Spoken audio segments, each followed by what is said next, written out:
መጀመሪያ አላህ እሱና እሱ ብቻ ነበር ይላሉ ነብዩ አለይሂ ሰላቱ ወሰለም። ካነ አላህ ወለም የኩን ሸይኡን መዐህ፣ ከሱ ጋር ምንም አልነበረም። ሰማይ ምድር፣ ውሃ ንፋስ፣ አየር ዛፍ፣ እንስሳ የሰው ልጅ፣ ዓርሽ ኩርሲ፣ ጀነት ጀሃነም፣ ሲድረቱል ሙንተሃ መላእክት፣ ማንም አልነበር አላህ።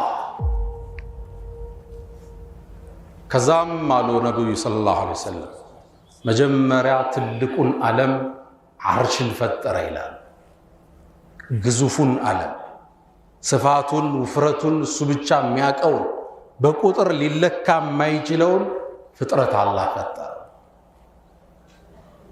ዓርሽን አላህ ይገለገልበት፣ ከዓርሽም ጥቅም አያገኙ ከሱ በፊት ነውና አላህ ነበር። ፈለል ዓርሹ يحمله ዓርሽ አይሸከመውም፣ ወለል ኩርሲዩ ይስንዱሁ ኩርሲይ የሚባለው ዓለም እሱን አያግዘው። በለል ዓርሽ ወዐዘመቱ ዓርሽም ይሁን ታላቅነቱ፣ ወልኩርሲዩ ወዐዘመቱ ኩርሲይም ይሁን ግዝፈቱ ሁሉም በአላህ ጥበቃ ስር ነው። አላህና ብቻ። ዓርሽን ከፈጠረ በኋላ ውሃን ከስሩ ፈጠረ። የውሃው ውፍረት ይላሉ ነብዩ አለይሂ ሰላቱ ወሰላም 500 ዓመት ያስሄዳል ይላል። 500 ዓመት። ወአውሃ ፊ ኩሊ ሰማኢን አምረሃ፣ ወደ ሰማያትም አላህ ትእዛዝን አስተላለፈ። ሰማይን ፈጠራቸው። ምድርን 7 ሰማይን 7 አርጎ ፈጠረው አላህ። ግን ይላል አላህ ሰማይና ምድር አንድ አካል ነበሩ ይላል።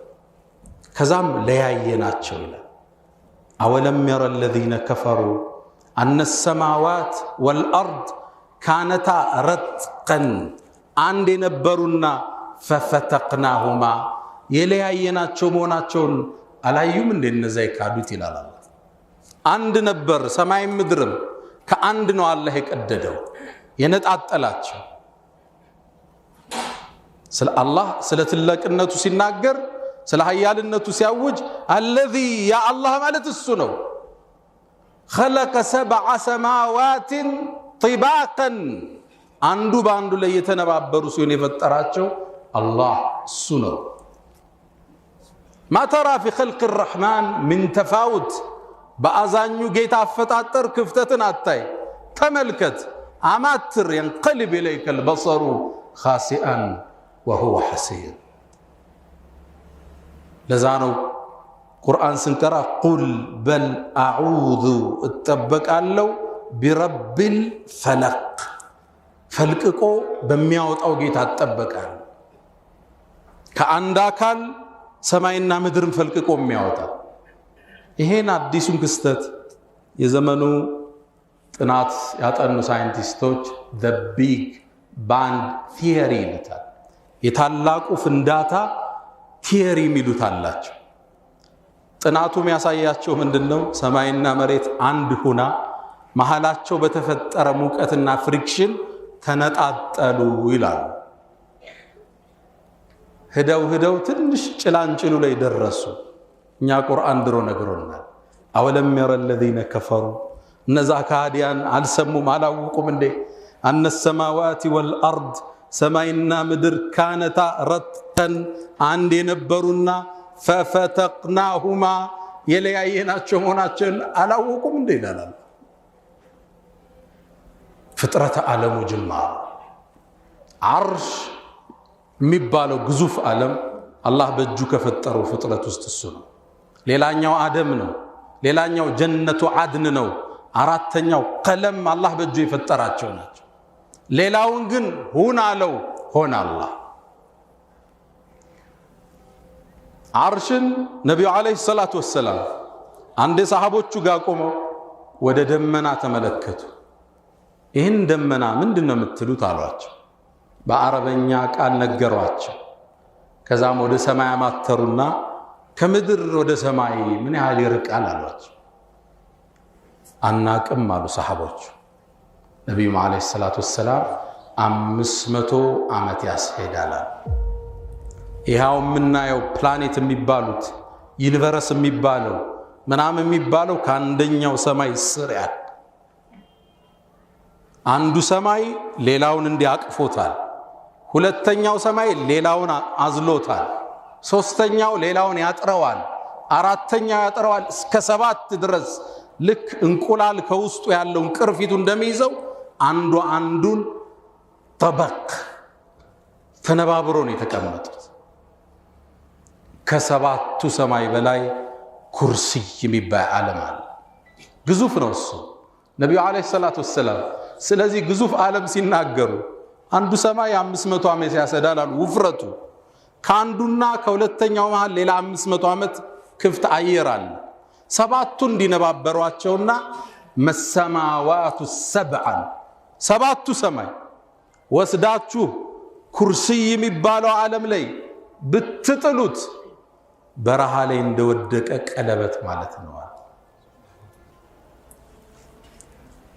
سبحانه وبحمده وسع كرسيه السماوات والأرض سمايم كرسيم سفايلا ولا يؤوده حفظهما نسم متطبق لسو አይሳነው ኩርሲይን ወስዳችሁ አርሽ ላይ ብትጥሉት ቦታ የለው። ከኩርሲይ በላይ ውሃላሉ 500 ዓመት ያሰዳል። አርሽን ግን ስፋቱና ግዝፈቱን እሱ ብቻ ነው የሚያውቀው ነብዩ አለይሂ ሰላቱ ወሰለም። አላህ ኻሊቁል አክዋን ይሄ የአላህ ግዝፈት ታላቅነት ሁሉ ነገር ማይሳነው መሆኑን ረሳንና ዛሬ መበደል ቀላል ነው። ሙቶ እንደሚቀሰቀስ ሰው ዘንግቷል። አልካደም ባፉ በድርጊቱ ግን አፈጽሞታል። ቸክ ሰጥቶ ይጠፋል። ውሸት እንደ ልብ ነው። ወሬ ቆንጥሮ ማስተላለፍ ችግር የለው። መቀባበል ተራ ነገር ነው። ዝምድና መቁረጥ ተራ ነገር ነው። የወላጅ ሐቅ መርቀጥ የለም። ወማ ቀደሩላህ ሐቅ ቀድሪ የአላህን ትክክለኛ መጠን አልመጠኑትም ይላል አላህ። ይሄን ከፈጠረ በኋላ ሶስተኛ ቀለም ብዕርን ፈጠረ። ብዕርን ከፈጠረው በኋላ አላህ አናገረው እክቱብ መቃዲር الخلائق ما يكون وما سيكون لو كان كيف كان يكون ፍጥረቱ ላይ የሚከሰተውን ጻፍ አለው አላህ። ነብዩ አለይሂ ሰላቱ ሰላም ምናሉ فانشق القمر من خشية الله يا الله انتزاز سيسما بئرو دنگطو تسنطق قيلا مصاف جمع ዛሬ የተሰበሰብንበት ስብሰባ ተጽፏል። ነገ ምን ተሰበሰበው ተጽፏል። እስከ يوم القيامة وكل شيء من الله ሁሉ ነገር احصينا ሰብስበን ጽፈነዋል። في إمام مبين ግልጽ በሆነው ሰሌዳ ላይ لوح محفوظ ይባላል። የሚጠበቀው ሰሌዳ እሱ ጋር ሁሉ ሰፍሯል። እሱ ውስጥ ያለውን አላህ እንጂ ሌላ የሚያውቅ የለም። ከዛ በኋላ አላህ እዚህ ጋር የተጻፈውን ወደ አፈጻጸም አወረደው። ወሰነ ቀደር የተጻፈው ነው። ቀዳ ሲፈጸም ማለት ነው። አላህ ትእዛዝ አስተላለፈ ፍጥረቱ ዓለም እንዲፈጠር። ሰማያት ተፈጠሩ፣ ምድር ተፈጠሩ፣ የሰው ልጅ ይቀጥላል። አላህም በ6 ቀናት ሰማይን ምድርን ፈጠረ። ምድርንም ባረካት። ሰማይ ውስጥ የሚኖሩትን መላእክቶችንም ቦታ መደባቸው። አንደኛው ሰማይ የሚኖሩት ከሁለተኛው በሳይዝ ያንሳል። ግዝፈታቸው በየሰማዩ ልክ ይጨምራል። ሁሉንም ሰማይ በትእዛዝ ሞልቷቸዋል። ሰማያት ሞልተዋል፣ በመላእክት ታጭቀዋል። ለዛ ነው ነብዩ አለይሂ ሰላቱ ወሰለም አንድ የሰሃቦቹ ጋር ቁጭ ብለው አጥት السماء ሰማይ እኮ ሲጥጥ ሚል ድምጽ አወጣች። መኪና ጭነት ሲበዛበት የሚያወጣው ድምጽ አለ አይደል? ሲጥጥ አለች አለ ነብዩ ሰለላሁ ዐለይሂ ወሰለም። وحق لها ان تئط ልትል ይገባታል አሉ ነብዩ አለይሂ ሰላቱ ወሰለም። ከሰማይ ላይ እኮ ምንም ቦታ የለም ወይ የሚሰግድ መላእክት ወይ ዚክር የሚያደርግ ወይም ሩኩዕ ላይ ያለ ቢሆን እንጂ ባዶ ቦታ የለም። ለዛም አላህ ሰማይ በየጊዜው እንድትሰፋ ውሳኔ አስተላለፈ። እኛ ሰማይን ፈጠርናት ቢአይዲን በእጃችን ወኢና ለሙሲዑን እያሰፋናት ነው ምንዳላላ